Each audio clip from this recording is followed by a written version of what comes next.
नमस्कार, मी भीमराव कडाळे पाटील. आपण बघताय BKP 24 मराठी. आज आपण चर्चा करणार आहोत की देशामध्ये ईडीचा जो उद्रेक झालेला आहे, ईडीच्या ज्या कारवाया झालेल्या आहेत, तर ह्या कारवाया कशा पद्धतीने होत आहेत हे याच विषयाची आज आपण चर्चा करणार आहोत की फक्त आणि फक्त विरोधी माणसावरती कारवाई केली जाते आणि कारवाई करून त्याला पक्षामध्ये घेतलं की त्याचं सगळं कुठली कारवाई होत नाही, त्याच्यावरती काही नाही, हे आपण पाहिलेलं आहे. तर आता ज्या ज्या राज्यामध्ये निवडणुका असतात त्या त्या राज्यामध्ये ईडी कारवाई करत असते फक्त आणि फक्त विरोधकांवरती. म्हणजे ईडीचा वापर हा सत्तेसाठी केला जातोय, असंच काही आताचं चित्र देशामध्ये आपल्याला दिसतंय. तर काल पश्चिम बंगालमध्ये ईडीनं कारवाई केली आणि ईडी कारवाई करत असताना त्या ठिकाणी ममता बॅनर्जी ह्या आपल्या ताफ्यासह धावत धावत तिथं गेल्या आणि ईडीच्या अधिकाऱ्याची अक्षरशः कॉलर पकडली आणि त्यांच्या पक्षाच्या बाबतीत ज्या संबंधित फायली होत्या, तसंच जे लॅपटॉप होतं, म्हणजे उमेदवार ज्या आता तिथं निवडणुका लागणार आहेत आणि उमेदवारी ज्यांना द्यायची आहेत अशांची जी नावं होती हे त्या लॅपटॉप मध्ये होते असं त्यांनी सांगितलेलं आहे. आणि काही फायली होत्या, त्या फायली ईडीच्या अधिकाऱ्यांकडून त्यांनी जबरदस्तीनं घेतल्या, त्याची कचांडी पकडली. तर अशा ममता बॅनर्जीला देशातून पाठबळ वाढलेलं आहे. म्हणजे की बाबा खरंच ममता बॅनर्जीनं करून दाखवलं. आजवरच्या नेत्याने एकानेही असं काही केलेलं नाही, पण ममता बॅनर्जीने हे सगळं करून दाखवलं असं काही जणांना वाटतंय. भारतीय जनता पक्ष हे सोडापोटी ह्या सगळ्या कारवाया करत असतं. आपण सगळ्यांनी पाहिलेलं आहे कशा पद्धतीचं हे सगळं राजकारण. तर याच विषयाची आज चर्चा घेऊन आलो की काय झालं नेमकं, कशी कारवाई केली गेली, ममता बॅनर्जी कशा तिथं पोहोचल्या, त्यांना कधी कळलं. तर याच विषयाची आज आपण चर्चा करणार आहोत. तर चला, सर्वप्रथम आपण जर चॅनल सबस्क्राईब केला नसेल तर मात्र आपण चॅनल सबस्क्राईब करावा ही सर्वांना विनंती. आणि चला चर्चेला सुरुवात करूया. देशामध्ये ईडी एक स्वायत्त संस्था आहे आणि ती ईडी जिथं जिथं बेकायदेशीर किंवा अनधिकृत संपत्ती असेल किंवा राजकीय पुढाऱ्यांनी जे घोटाळे केले असतील किंवा त्यांची जी संपत्ती आहे हे संपत्ती तपासण्याचं काम करत असतं. आपण पाहिलं की महाराष्ट्रामध्ये अजित पवारांचा 70,000 कोटीचा घोटाळा, अगदी नरेंद्र मोदी सुद्धा म्हणायचे की 70,000 कोटीचा घोटाळा झाला. ईडीचे कारवाया म्हणजे चौकशा सुरू होत्या, परंतु अजितदादांनी भारतीय जनता पक्षाच्या सोबत जाण्याचा निर्णय घेतला की सगळ्या चौकशा थांबल्या. म्हणजे जसं की रोहित पवारांची ईडी चौकशी सुरू होती, सुप्रिया सुळेंची होती, अजितदादांच्या बहिणींची चौकशी सुरू होती ईडी, परंतु एकटे अजितदादा त्या पक्षाच्या सोबत गेले की ह्या सगळ्यांच्या चौकशा थांबल्या गेल्या. या अगोदर सुद्धा महाराष्ट्रात आपण पाहिलं की मुलुंडचे जे किरीट सोमय्या होते हे कशा पद्धतीनं भ्रष्टाचार बाहेर काढायचे, एका भ्रष्टाचार बाहेर काढायचे. आणि त्या माणसानं भाजपमध्ये गेला की ते फाईल सोडून द्यायचे. म्हणजे सुरुवातीपासून पाहिलं आपण तर नारायण राणेंवरती ईडीची कारवाई करण्यात आली.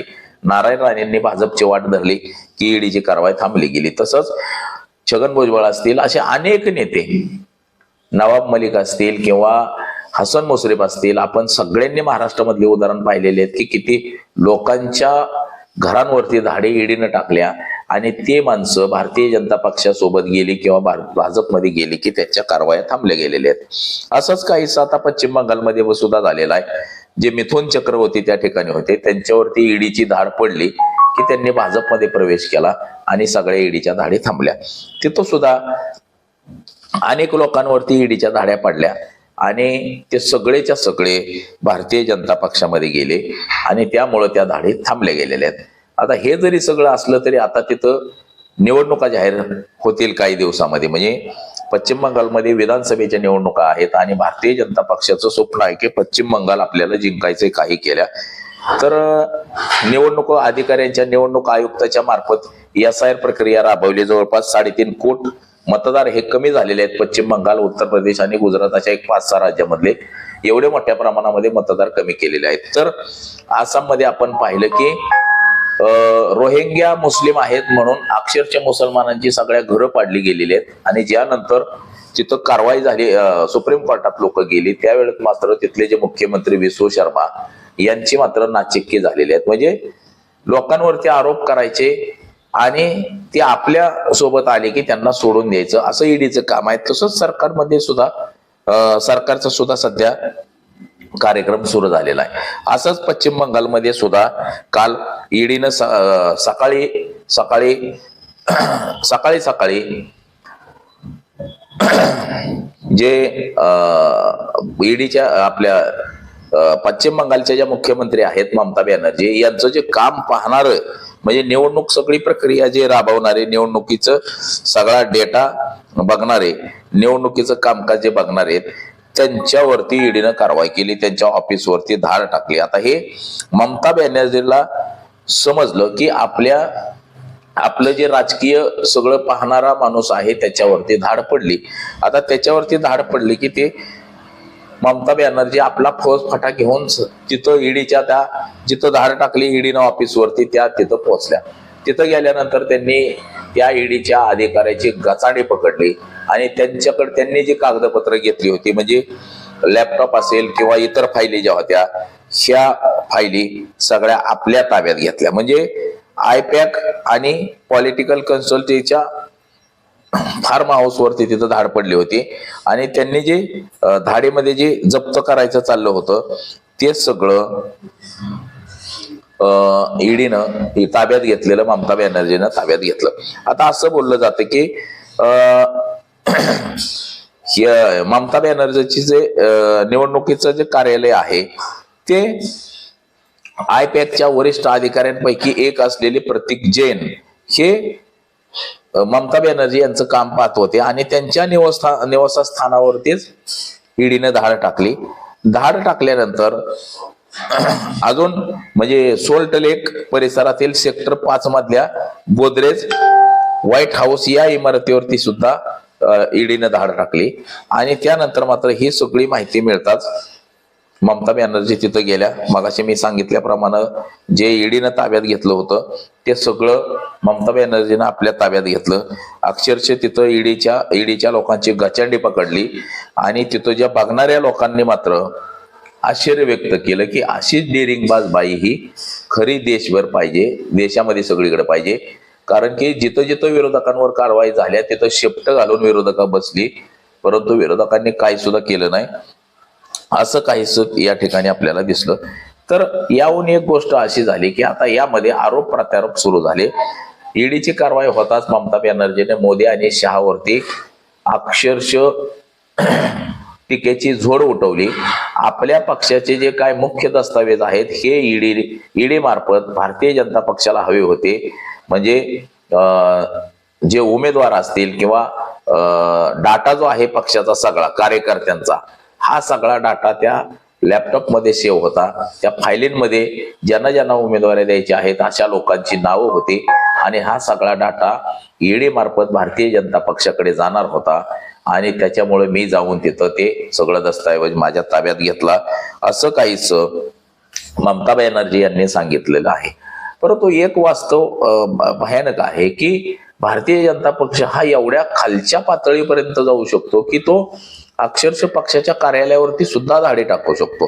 आता बघा, आपण मध्यंतरीच्या काळामध्ये पाहिलं की ज्यावेळेस सुप्रीम कोर्टानं सांगितलं की कुठल्या पक्षाकडे किती देणग्या जमा झालेल्या आहेत, त्यावेळेस मात्र समोर असं आलं की 70 वर्ष सत्तेमध्ये राहणारा काँग्रेस पक्षाकडे 150 ते 200 कोटी रुपये फक्त पक्षाचा पक्ष निधी आहे आणि 11 वर्षात भाजप सत्तेवर आलेल्या पक्षाकडे 12,000 कोटींच्या देणग्या आलेल्या आहेत. 12,000 कोटी रुपये या पक्षाकडे आहेत. म्हणजे हे भयान वास्तव समोर आलेलं आहे की कशा पद्धतीने हे सगळ्या गोष्टी चालतात.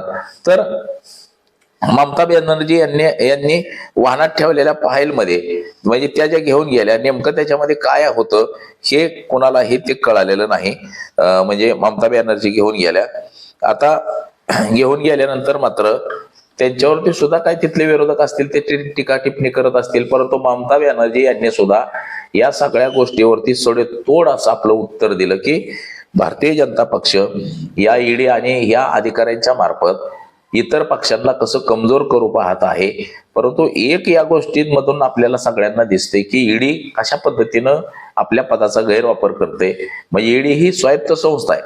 ईडी ही पंतप्रधानाच्या कार्यालयावर सुद्धा धाड टाकू शकते, पंतप्रधानावरती सुद्धा धाड टाकू शकते. जर कुठं काय त्यांच्या निदर्शनास आलं तर ते धाड टाकू शकते. एवढी ताकद त्या ईडी मध्ये आहे.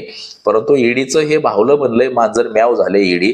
फक्त विरोधातलं कोण असेल त्याच्यासाठी त्यालाच भाव भाव भाव भाव करतं आणि सत्ताधारी असलं की तिथं शेपूट घालतंय. असं काहीच ईडी बाबतीत सध्याचं चित्र निर्माण झालेलं आहे. आणि यामुळं ईडी असेल, सीबीआय असेल, ह्या ज्या संस्था आहेत यांच्याबाबत लोकांमध्ये संभ्रम निर्माण झालेला आहे. त्यातली त्यात निवडणूक आयोगाच्या विरोधात तर फार मोठा संभ्रम निर्माण झालेला आहे की लोकांना आता असं वाटायला लागलेलं आहे की निवडणूक आयोग सुद्धा हे खेळणं झालेलं आहे. निवडणूक आयोग सुद्धा ह्या सत्ताधाऱ्यांच्या हातातलं भावलं झालेलं आहे आणि जसं त्यांना निवडणुका पाहिजे तशा पद्धतीचं निवडणूक प्रक्रिया आहे, निवडणूक आयोग सुद्धा राबवते. असंच ईडी बाबत सुद्धा काहीच लोकांचं मत झालेलं आहे की जसं सत्ताधाऱ्यांना हवं आहे तसंच ईडी करतंय. यामुळं लोकांचा विश्वास हा ईडीवरचा उडत चाललेला आहे. आणि बघा, आज जरी ईडीच्या मार्फत ह्या कारवाई केल्या जात असतील तरी भविष्यात ज्यावेळेस सत्ता परिवर्तन होईल त्यावेळेस मात्र आपल्याला सगळ्याला लक्षात येईल की सत्ता परिवर्तन झाल्यानंतर सुद्धा हे जे आज भारतीय जनता पक्षात आहेत हे सगळेच्या सगळे पुन्हा कसे जेलमध्ये जातील, ह्या सगळ्यांवरतीच कारवाई केल्या जातील. म्हणजे आज जे केलंय तेच उद्या घडत असतं. त्याच्यामुळे ह्या सगळ्यांवरती कारवाया होतील, सगळेच जेलमध्ये सुद्धा जातील सत्ता परिवर्तन झाल्यानंतर. असंच काहीच चित्र सध्या महाराष्ट्र आणि देशाचं निर्माण झालेलं आहे. तर आज एवढंच. माझा सहकारी कॅमेरामन अनिकेत सह मी भीमराव कडाळे पाटील, BKP 24 मराठी, इंदापूर, पुणे.